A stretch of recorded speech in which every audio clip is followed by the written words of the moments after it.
আমরা আজকে যে বিষয়টা নিয়ে আলোচনা করব সেটা হলো কঠিন পদার্থের মধ্যে দিয়ে তড়িতের প্রবাহ। কঠিন পদার্থ বলতে আমরা মূলত পরিবাহী পদার্থের কথাই বলছি। পরিবাহী পদার্থের মধ্যে যেমন আছে তামা, অ্যালুমিনিয়াম, যেগুলো আমরা সচরাচর ব্যবহার করে থাকি তড়িৎ পরিবহন। এখন সেই পদার্থগুলোতে তড়িৎ পরিবহন করে কারা? করে মুক্ত ইলেকট্রন।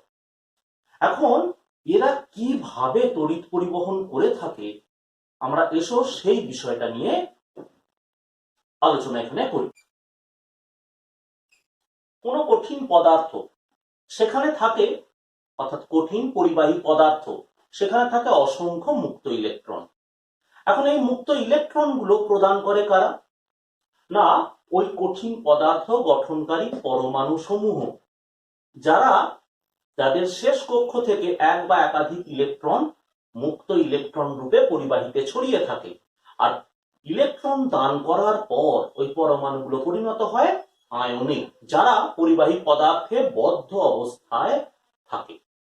এখন আমার এই ছবিতে এই গোল দাগ দেয়া গুলো, সেগুলো আর কিছু নয়, ওই বদ্ধ আয়ন। এই বদ্ধ আয়নগুলো পরিবাহীর মধ্যে ছড়িয়ে থাকে।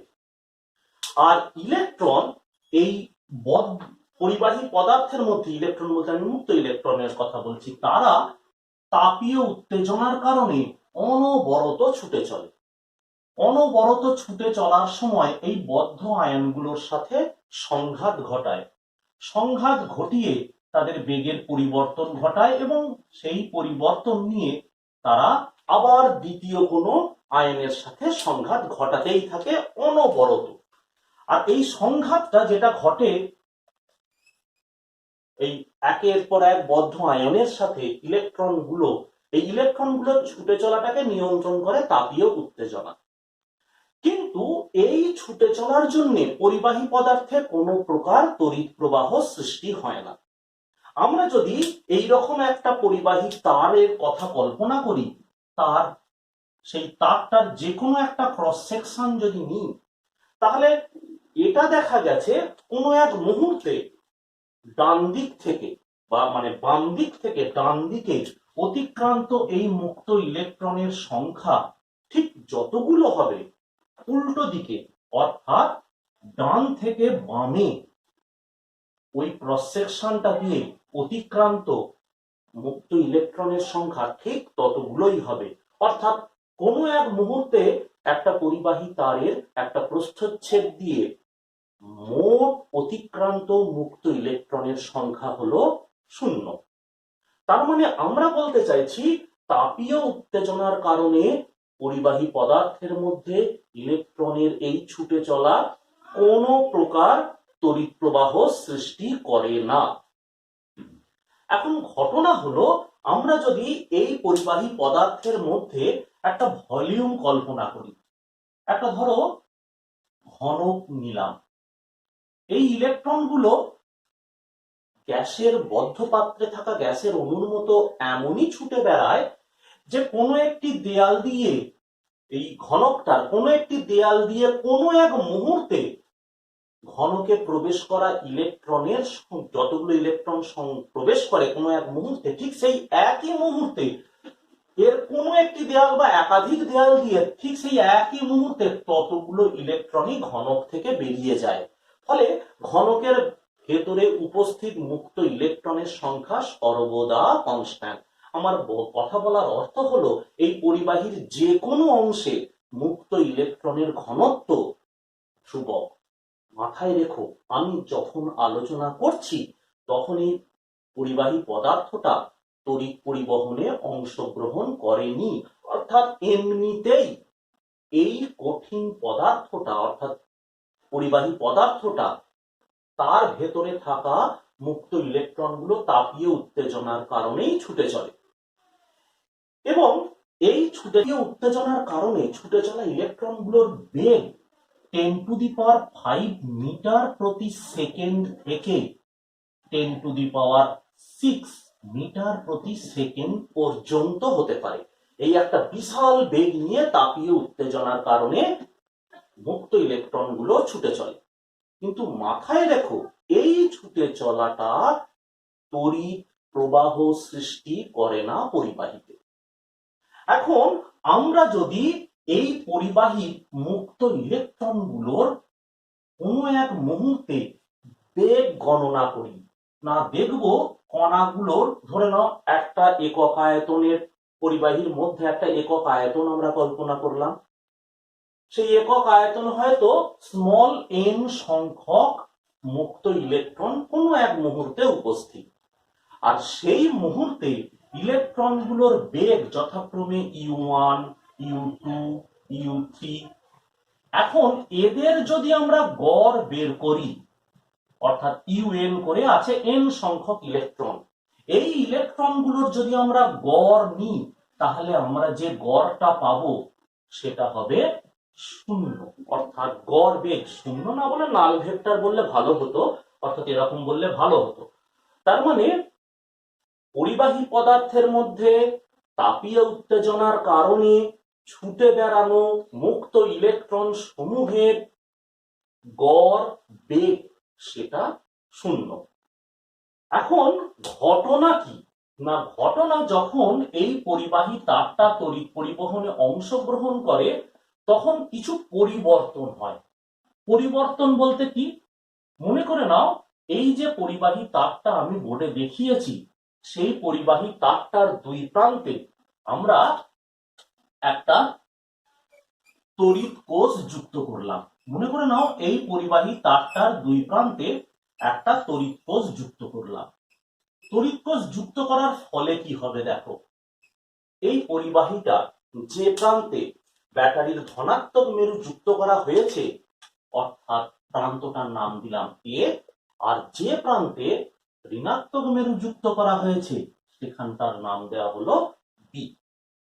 তার দিয়ে যুক্ত করা মাত্রই পরিবাহীটা এ প্রান্ত যেটা কিনা উচ্চ বিভব আর বি প্রান্ত যেটা কিনা নিম্ন বিভব, এই দুই বিভব ভিন্ন বিভবযুক্ত প্রান্তের মধ্যে একটা সাথে সাথেই তড়িৎ ক্ষেত্র স্থাপিত হবে, অর্থাৎ তড়িৎ ক্ষেত্র পরিবাহীর মধ্যে স্থাপিত হবে। মনে করে নাও এই পরিবাহীটার মধ্যে স্থাপিত তড়িৎ ক্ষেত্রের প্রাবল্যের মান ই, এবং তার অভিমুখ কোন দিকে, উচ্চ বিভব থেকে নিম্ন বিভবের দিকে।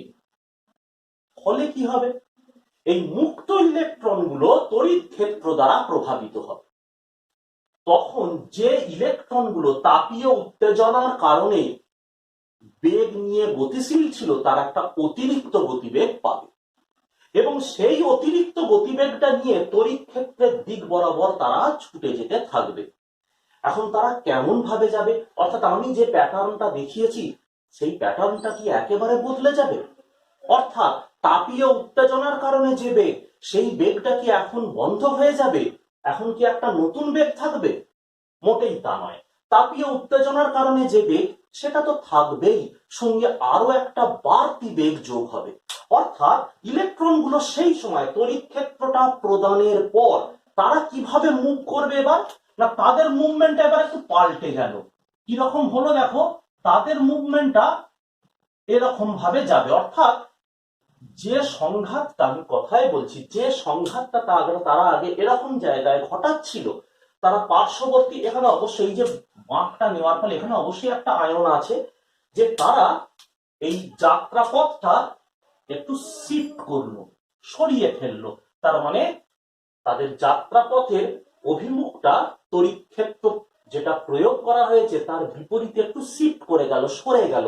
এটা কি কারণে, না এই তড়িৎ ক্ষেত্রটা প্রয়োগ করার ফলে এই মুক্ত ইলেকট্রনগুলো তড়িৎ ক্ষেত্র যেটা প্রযুক্ত হয়েছে তার বিপরীত দিকে আরো একটা বাড়তি বেগ লাভ করলো।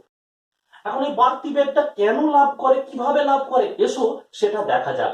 পরিবাহীর দুই প্রান্তে তো তড়িৎ ক্ষেত্র প্রয়োগ, উচ্চ বিভব মানে আর একদিকে উচ্চ বিভব আর একদিকে নিম্ন বিভব প্রয়োগ করা হয়েছে, ফলে পরিবাহীতে একটি তড়িৎ ক্ষেত্র সৃষ্টি হয়েছে। এইবার এই ইলেকট্রনগুলো কেন একটা বাড়তি বেগ লাভ করে, এসো দেখা যাক।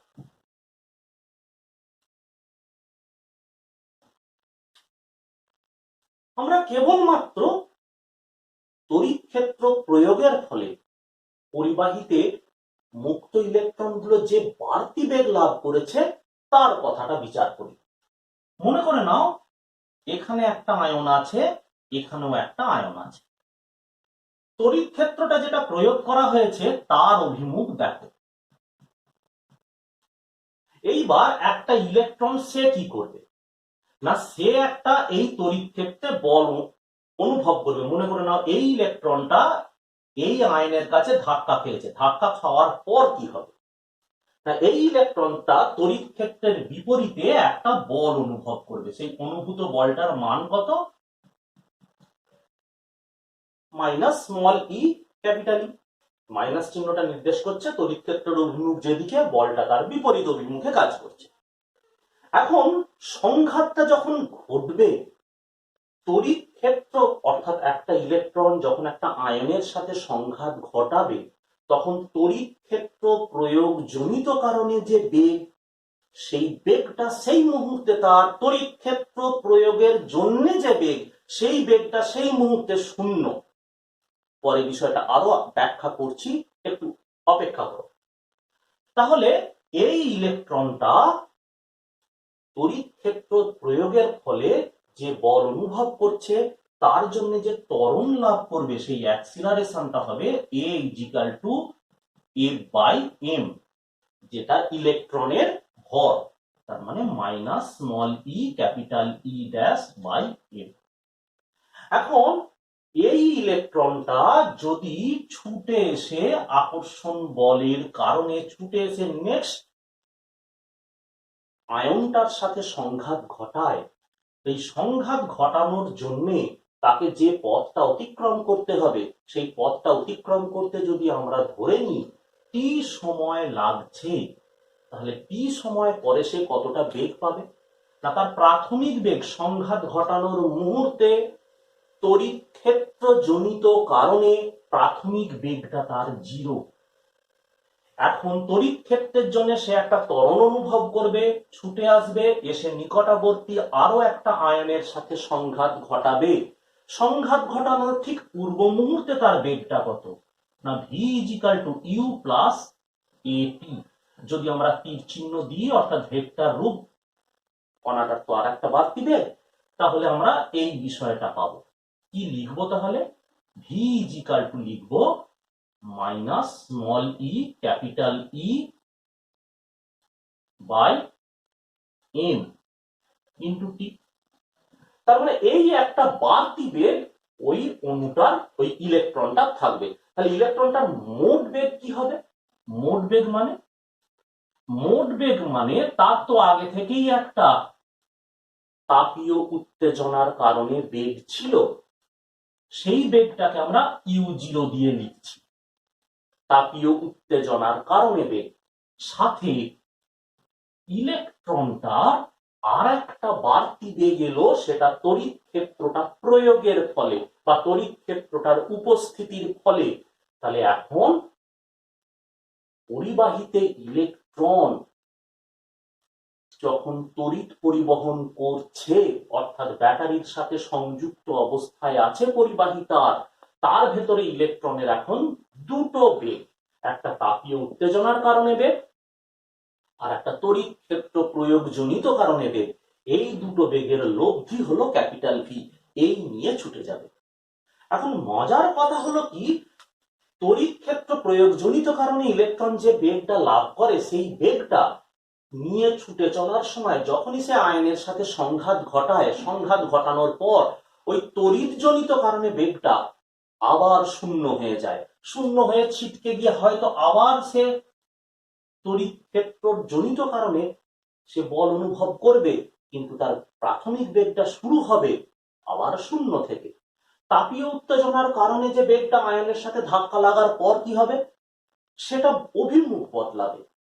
তাহলে ঘটনাটা হলো এই, যে যখন তড়িৎ ক্ষেত্র প্রয়োগ করা হবে, তড়িৎ ক্ষেত্রের কারণে একটা মুক্ত ইলেকট্রন যখন ছুটে চলবে, দুটো আয়নের মাঝখানে তার বেগটা ক্রমশ বাড়তে বাড়তে চূড়ান্ত জায়গায় পৌঁছাবে।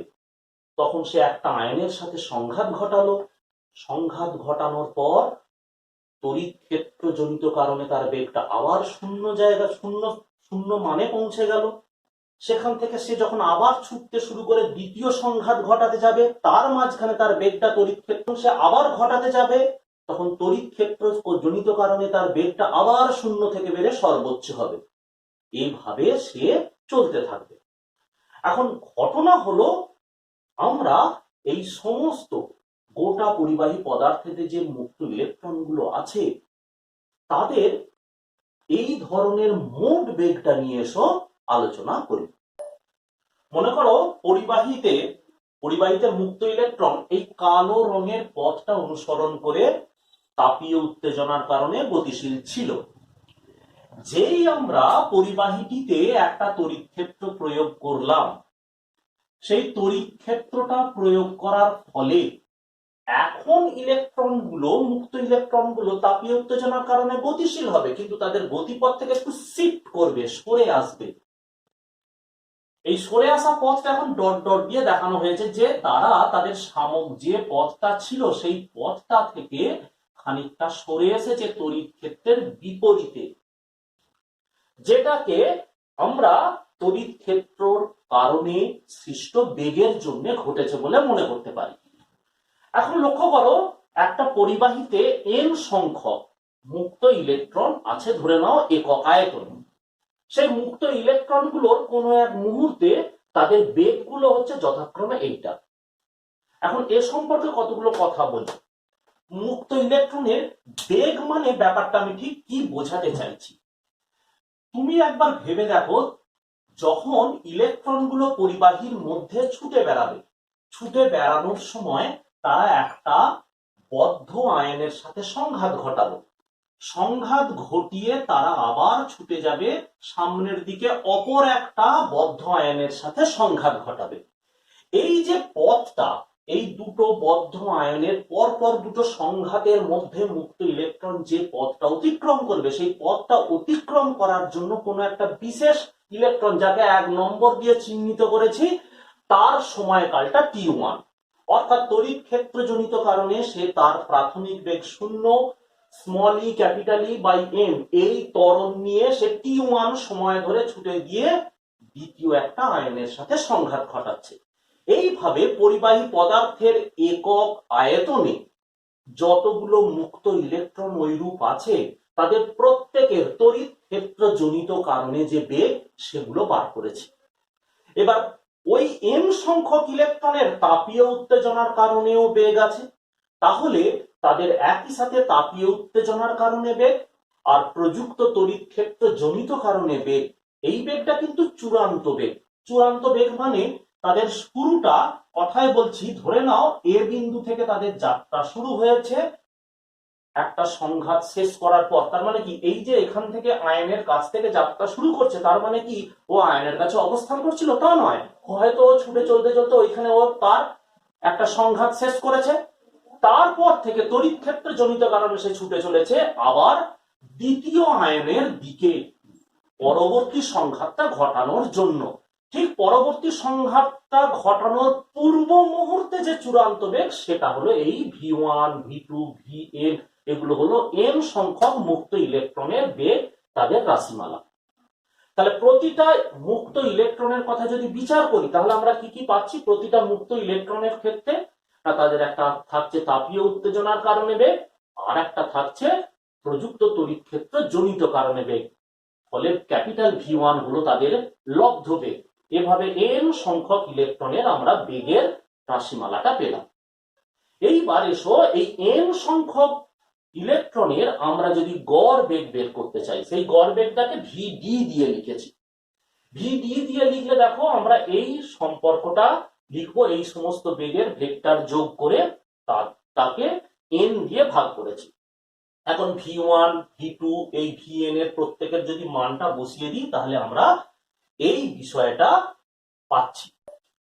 এখন আমরা করছি কি দেখো, লক্ষ্য করো, আমরা এই জিনিসটাকে একটু এগিয়ে নিয়ে যাচ্ছি। এটাকে এগিয়ে নিয়ে যাওয়ার জন্য করলাম কি, ওপরের লাইনটা লিখলাম u1 plus u2 plus un by n, v1 plus v2 plus vn by n। এখন দেখো তাপীয় উত্তেজনার কারণে যে বেগ কণাগুলো অর্জন করে, অর্থাৎ ইলেকট্রনগুলো অর্জন করে। একক আয়তনে থাকা ওই মুক্ত ইলেকট্রনের এন সংখ্যক কণার তাপীয় উত্তেজনা কারণের বেগের গড় 0, এটা আমরা আগে আলোচনা করেছি। তাহলে রইল পরে এইটা। এখন এই মানগুলোকে যদি আমরা পর পর বসিয়ে ফেলি তাহলে কি পাচ্ছি, দেখো এখান থেকে কমন কি পাচ্ছি একবার লক্ষ্য করো। সেই কমন গুলো নিয়ে নিলে পড়ে থাকে T1 থেকে Tn। এখন এই T1 T2 Tn কি আলোচনা করলাম, কি বললি T1 T2 Tn এগুলো কি না, একটু আগেই আলোচনা করেছি যে আয়নগুলোর সাথে একটা ইলেকট্রন যখন সংঘাত ঘটায়, একটা সংঘাত শেষ করে পরবর্তী সংঘাত ঘটানোর ফাঁকে যে সময়কালটা, সেই সময়কালটা হচ্ছে T1 T2 Tn। অর্থাৎ প্রত্যেকটা ইলেকট্রন যে সমান সময় নেবে তা কিন্তু নয়, কেউ একটু বেশি কেউ একটু কম, যে পর পর দুটো সংঘাতের মাঝখানে।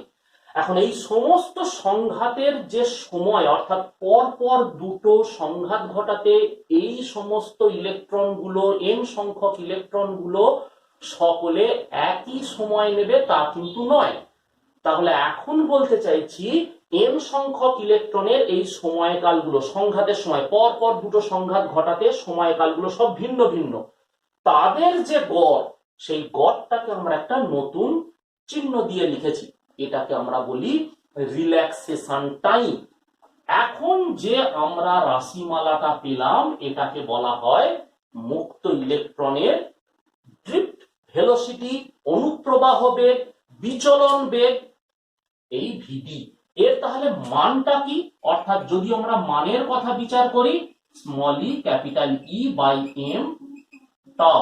মনে রাখবে এটা কিন্তু গড় সময়। গড় সময় কি, রিল্যাক্সেশন টাইম বলেছি পর পর দুটো সংঘাত ঘটানোর মধ্যে, অর্থাৎ আয়নগুলোর সাথে ইলেকট্রনের পর পর দুটো সংঘাত ঘটানোর গড় সময় হলো এই টাউটা।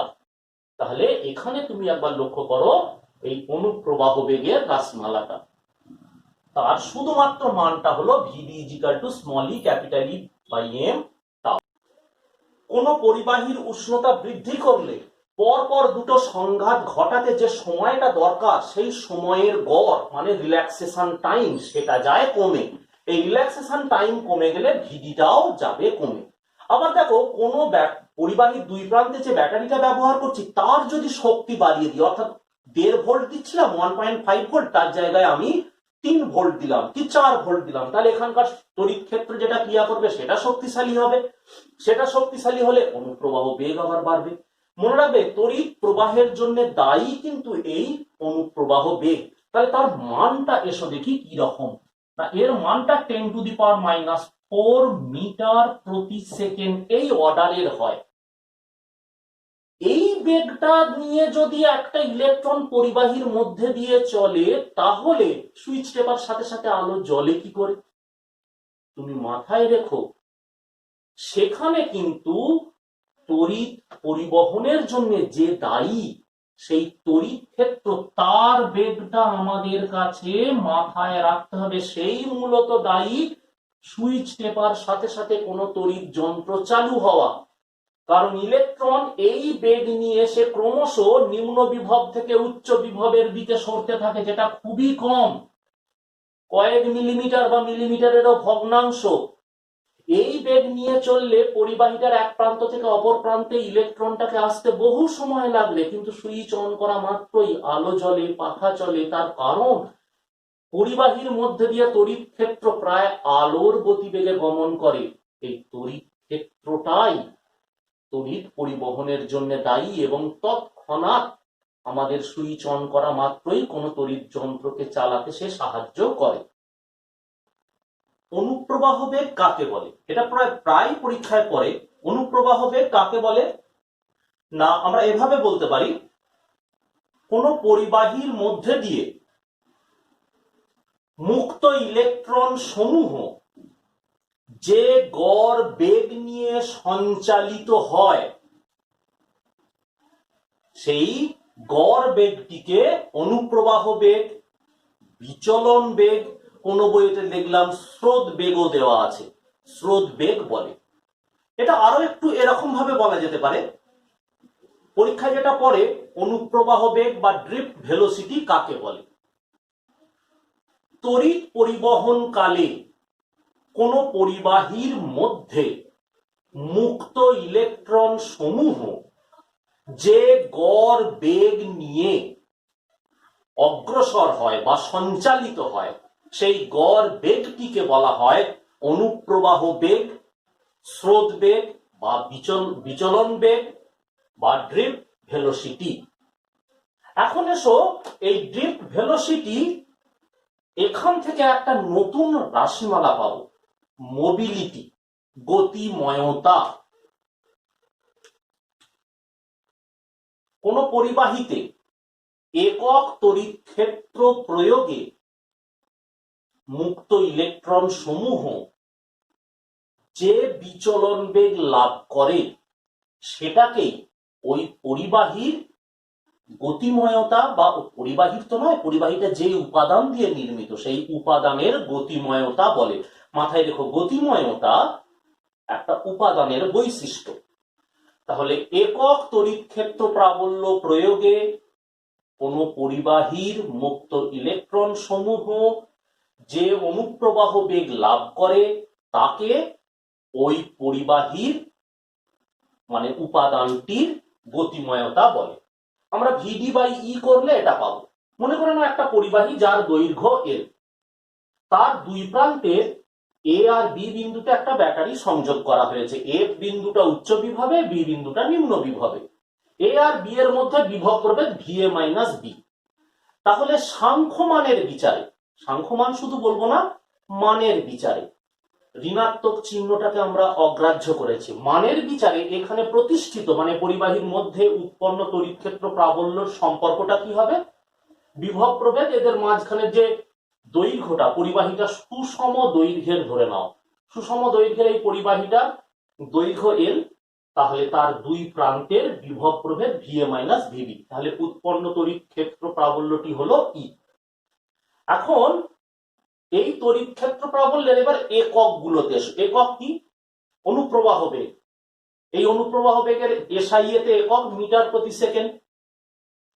ক্ষেত্র প্রাবল্য এর একক নিউটন প্রতি কুলম্ব, অথবা যদি আমরা এই অংশ দিয়ে যাই বিভব প্রভেদ দিয়ে, তাহলে ভোল্ট প্রতি মিটার। তাহলে গতিময়তার এককটা কি হবে না, গতিময়তার এককটা হলো, আমরা যদি মিটার প্রতি সেকেন্ড আর নিউটন প্রতি কুলম্বটাকে নিই, তাহলে মিটার প্রতি সেকেন্ড প্রতি নিউটন কুলম্ব। আর যদি ভোল্ট প্রতি মিটারটাকে নিই, তাহলে মিটার স্কয়ার প্রতি সেকেন্ড প্রতি ভোল্ট। মাথায় রেখো, এটা দিয়েও আমাদের অঙ্ক পড়ে 1 নম্বরে। প্রবাহ ঘনত্ব বা কারেন্ট ডেনসিটি। কোন একটা পরিবাহীর মধ্যে দিয়ে ধরো আই মানের প্রবাহ যাচ্ছে, পরিবাহীটার একটা প্রস্থচ্ছেদ নিয়েছি যেটা হলো কিনা এ, আর এই ক্ষেত্রফলটার অর্থাৎ এই প্রস্থচ্ছেদ অর্থাৎ এরিয়া ভেক্টরটা এই তীর চিহ্ন দিয়ে প্রকাশ করা হচ্ছে। তাহলে এখন এই ক্ষেত্রফলটা দিয়ে লম্বভাবে যে পরিমাণ প্রবাহ যাবে, তাহলে এই ক্ষেত্রটার লম্ব উপাংশটা কত হবে না, লম্ব উপাংশটা আমরা এইভাবে গণনা করতে পারি। কোনটা যদি থিটা হয় তাহলে এটা হলো গিয়ে এ কস থিটা। তাহলে এই লম্ব ক্ষেত্রফলটার লম্ব অংশ দিয়ে, উপাংশটা দিয়ে যে পরিমাণ প্রবাহ মাত্রা একক ক্ষেত্রফল দিয়ে লম্বভাবে যাবে তাকেই বলছি কারেন্ট ডেনসিটি। তাহলে current density J is equal to I by A cos theta. পরিবাহীর কোন প্রস্থচ্ছেদ দিয়ে লম্বভাবে যে পরিমাণ প্রবাহ একক ক্ষেত্রফলের মধ্যে দিয়ে যাবে তাকে প্রবাহ ঘনত্ব বা কারেন্ট ডেনসিটি বলে। তড়িৎ প্রবাহ মাত্রা একটা স্কেলার কোয়ান্টিটি, কিন্তু কারেন্ট ডেনসিটি সে একটা ভেক্টর কোয়ান্টিটি, তার একটা অভিমুখ আছে। এই কারেন্ট ডেনসিটি নিয়ে আমরা আরো একটু বিস্তারিত পড়ব পরে, তবে আপাতত তোমাকে ধারণাটা দিয়ে রাখছি। কারেন্ট ডেনসিটি তার একক এসআই তে অ্যাম্পিয়ার প্রতি মিটার স্কয়ার। মনে করে নাও কোনো একটা আলাদা পরিবাহী যেটা দিয়ে আই মানের প্রবাহ যাচ্ছে, যার প্রস্থচ্ছেদ একটা নিয়েছি এস, তাহলে এর কোনো একটা ক্ষুদ্র এরিয়া দিয়ে, মানে আমি বলতে চাইছি এরকম একটা ক্ষুদ্র এরিয়া দিয়ে কতটা প্রবাহ যাবে না, D I is equal to J dot D S. এইটা নেবার সময় তুমি তড়িৎ ফ্লাক্স গণনা করার যে পদ্ধতি সেটাকে স্মরণ করতে পারো। কোনো একটা সারফেস দিয়ে তড়িৎ ক্ষেত্রে অবস্থিত কোনো একটা তল দিয়ে যে পরিমাণ তড়িৎ ফ্লাক্স গমন করে তার যে নিয়মটা, সেটা এইখানে অর্থাৎ একটা ছোট্ট ক্ষেত্রফল, এই যে লাল মার্ক করা যে ক্ষেত্রফল, এই ক্ষেত্রফলটা দিয়ে কতটুকু তড়িৎ প্রবাহ যাবে, তাহলে সমগ্র তলটা দিয়ে কতটা, তার মার্কটা এই। তার মানে মনে রেখো, প্রবাহ ঘনত্ব একটা ভেক্টর কোয়ান্টিটি, অথচ প্রবাহ মাত্রা কিন্তু স্কেলার কোয়ান্টিটি। এর ধারণা আমাদের পরবর্তীকালে আরো বিস্তারিতভাবে কাজে লাগবে, যথাস্থানে এ সম্পর্কে আবার আলোচনা করব। প্রবাহ মাত্রার মধ্যে সম্পর্ক প্রতিষ্ঠা পরীক্ষায় বেশ কয়েকবার করেছে, 2টো নাম্বার দেয়। এবার দেখো, আমি এখানে একটা পরিবাহী এঁকেছি, যে পরিবাহীটা সুষম প্রস্থচ্ছেদ যুক্ত, যার সি বিন্দুটা উচ্চ বিভবে আছে আর ডি বিন্দু তুলনায় নিম্ন বিভবে। প্রবাহ মাত্রা সি থেকে ডি এর দিকে যাচ্ছে, সুষম দণ্ড। এসো এইবার পড়াটা দেখা যাক।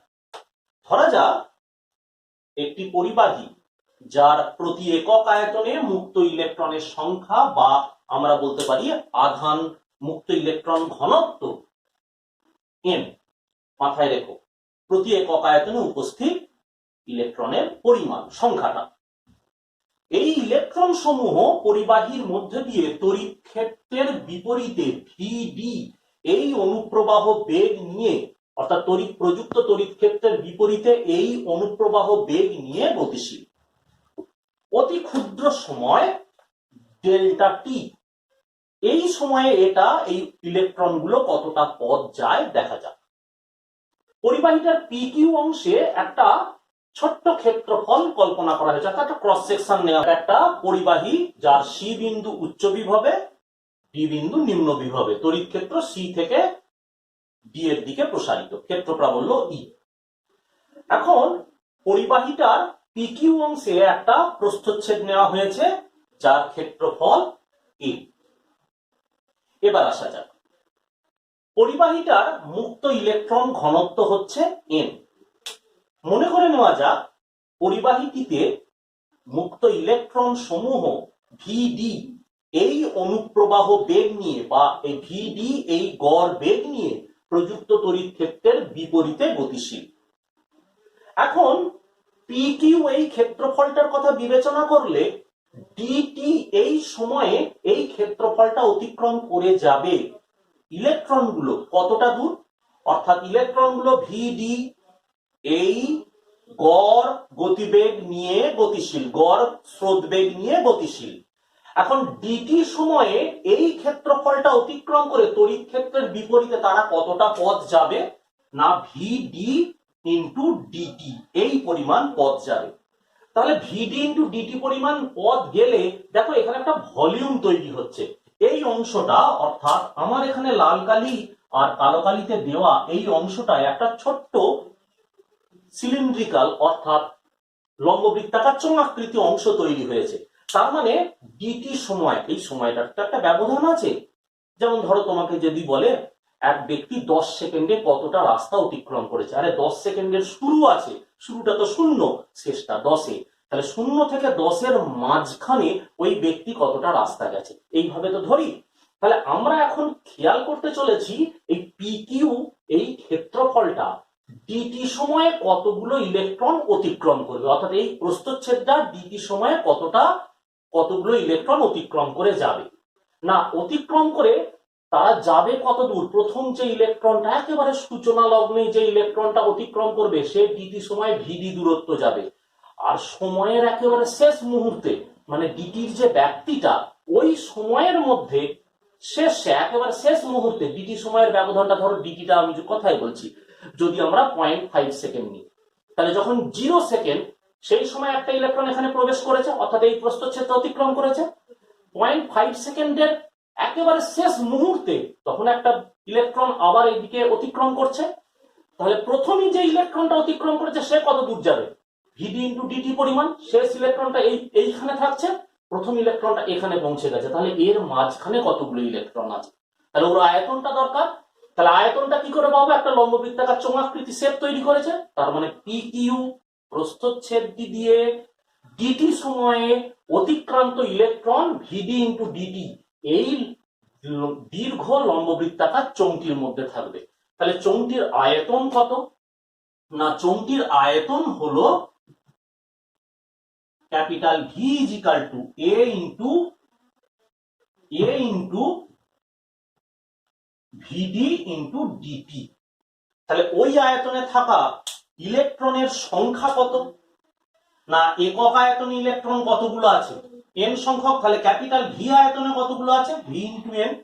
তার মানে ওই আয়তনে উপস্থিত ইলেকট্রনের পরিমাণ হলো এ ভিডি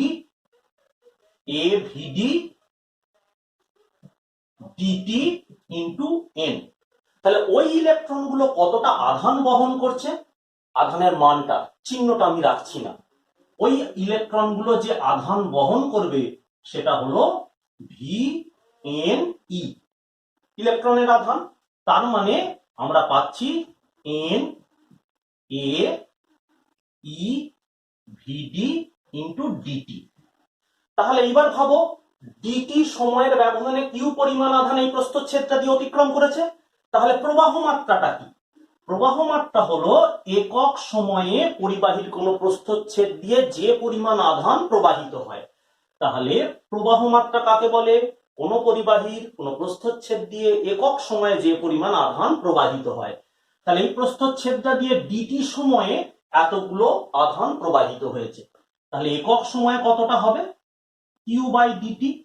তাহলে আই ইজিক্যাল টু কি পাচ্ছি দেখো, N A E V D D T by DT.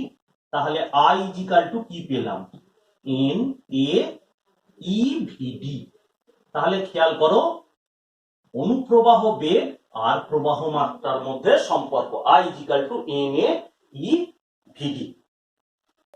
পুরো পড়াটা আরেকবার প্রথম থেকে বলা যাক।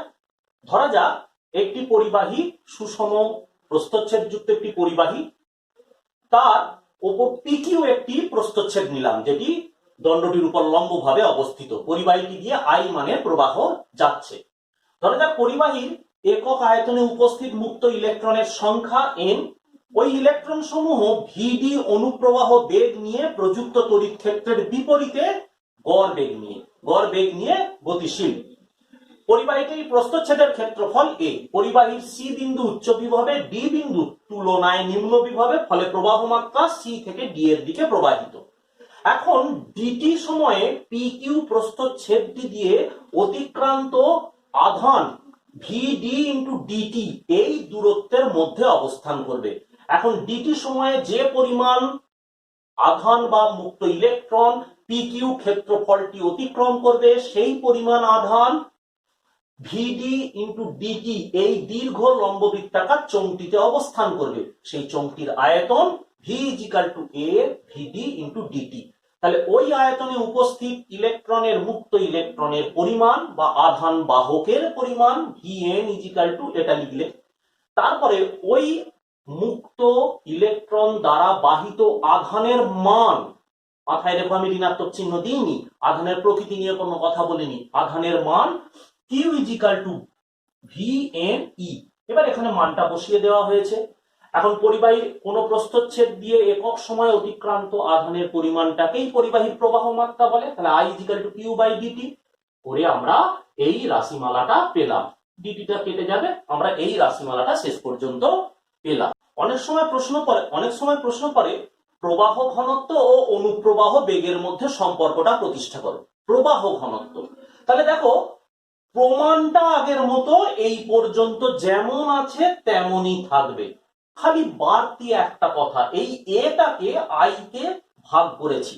এখন প্রবাহ মাত্রাকে ক্ষেত্রফল দিয়ে, ক্ষেত্রফলটা নেওয়া হয়েছে কি দৈর্ঘ্যের সাথে সমকোণে লম্ব প্রস্থচ্ছেদ, তাহলে আই বাই এ সমান পাচ্ছি এইটা। তাহলে J is equal to N E V D. তাহলে প্রবাহ ঘনত্ব দিয়ে গতিবেগটা অর্থাৎ অনুপ্রবাহ বেগের সম্পর্কটা প্রতিষ্ঠা করতে গেলে এটা গোটাটাই করবে, করে এই পর্যন্ত। তবে একটা কথা মাথায় রেখো এইটা যে প্রবাহ ঘনত্ব একটা ভেক্টর কোয়ান্টিটি, যদি ভেক্টর রূপ সাধারণ রূপ এটা, এখানে কিউ আধান, যদি এটা পজিটিভ আধান হয় তাহলে ভিডি এর অভিমুখ প্রযুক্ত তড়িৎ ক্ষেত্র যেদিকে সেদিকে, অর্থাৎ বিচলন বেগটা তড়িৎ ক্ষেত্রের দিক বরাবর ঘটবে। যদি আধান অর্থাৎ যারা তড়িৎ প্রবাহ গঠন করছে সেই আধান বাহক যদি ধনাত্মক আধান হয় তাহলে প্রযুক্ত তড়িৎ ক্ষেত্রের দিকে হবে ভিডি এর অভিমুখ, তাহলে প্রবাহ ঘনত্বের অভিমুখও হবে প্রযুক্ত তড়িৎ ক্ষেত্রের দিক বরাবর। যদি আধানটা ঋণাত্মক আধান হয়, অর্থাৎ যদি আধানটা ইলেকট্রন হয়, তাহলে প্রবাহ ঘনত্বের অভিমুখ হবে তড়িৎ ক্ষেত্রের বিপরীতে। আবার আধানটা মাইনাস, তাহলে বেগের অভিমুখ মানে ধরে নাও মাইনাস ভিডি, আবার আধানটাও মাইনাস, তার মানে আলটিমেট গুণ করলে যেটা পাবো সেইটা ধনাত্মক কোয়ান্টিটি, তার মানে জি এর অভিমুখ হবে আবার তড়িৎ ক্ষেত্র প্রাবল্য যেদিকে সেই দিকেই তার অভিমুখ, তার মানে প্রবাহ মাত্রা যেদিকে যাচ্ছে আর কি, উচ্চ বিভব থেকে নিম্ন বিভবের দিকে, সেই রকম অনুসারে মাথায় রাখো। যদি এটা পরীক্ষায় পড়ে তাহলে তোমাকে না চাইলে, অর্থাৎ যদি প্রবাহ ঘনত্বের ভেক্টর রূপ আর তোমার অনুপ্রবাহ বেগের ভেক্টর রূপের সাথে সম্পর্কটা যদি না চায়, তাহলে তুমি এই পর্যন্তই দেবে। ঠিক যেমন ভাবে অনুপ্রবাহ বেগের সাথে প্রবাহ মাত্রার সম্পর্ক প্রতিষ্ঠা করেছো, সেইভাবে গিয়ে এই পর্যন্ত তুমি রিলেশনটা তৈরি করবে।